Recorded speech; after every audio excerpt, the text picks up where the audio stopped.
Logic is the basis of all mathematical reasoning. To understand mathematics, we must understand what makes up a correct mathematical argument. In other words, a proof.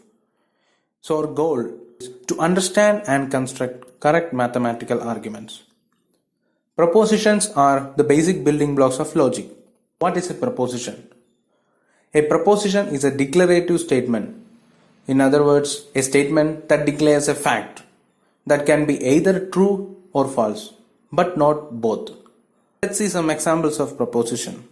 1 plus 1 equal to 2. It is a declarative sentence as well as it has a truth value.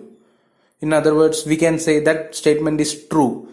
So the truth value of that proposition is true. 2 plus 5 equal to 8.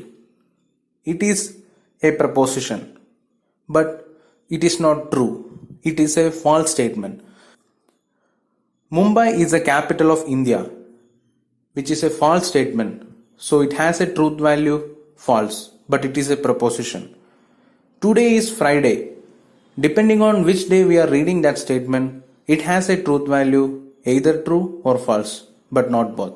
So it is also a proposition. Let's consider some other statements like how old are you? Do not drink and drive. If you take these two statements, you can see that they are not even declarative statements. So they are not propositions. Consider x plus 5 equal to 9 and x plus 7 is equal to y. These two statements, they don't have a proper truth value and hence they are not propositions. Propositional variables are variables that represent propositions. So conventional letters used for representing propositional variables are the letters P, Q, R and S, typically lowercase. The area of logic that deals with propositions is called the propositional logic. Now let's see the method of creating one or more propositions from the existing propositions. So the new proposition formed will be called as the compound proposition, which are formed using logical operators or connectives. The first logical operator that we see is a negation operation. Consider a statement, today is Friday, and that is represented by the propositional variable P. Now, P bar represents the negation of P, which means today is not Friday, or in other words, we can also write it as it is not the case that today is Friday. So whenever there is a statement P, the negation of P can always be written in English as it is not the case that P. Now there are two possible values of P. P can be true or P can be false. Now for the true value, P bar is false. For the false value of P, P bar is true. And this is called the truth table representation for the negation operation. Disjunction operation. Let's say we have two propositions P and Q. Now P and Q are going to be connected with this disjunction operation. P disjunction Q is also read as P or Q. Now let's see how many possible values this P and Q together take. So P has two possible values and Q has two possible values. For each of the value of P, there are two values for Q. So 2 into 2, 4 possible values are there for the P and Q. That is FF, false false, false true, true false, true true. P or Q is true when at least one of the P or Q is true.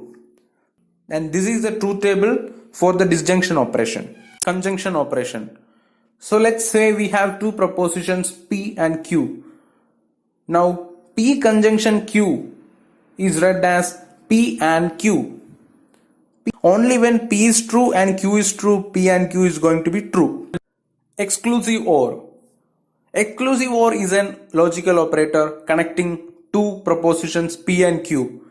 P exclusive OR Q is true when exactly one of them is true.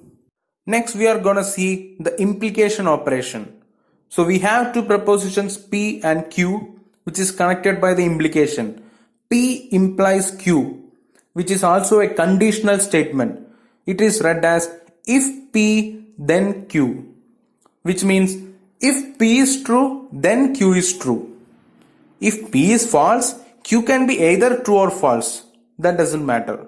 The only thing that matters is when P is true, Q has to be true. That's what the statement means. The only way this statement can be false is when P is true and Q is false.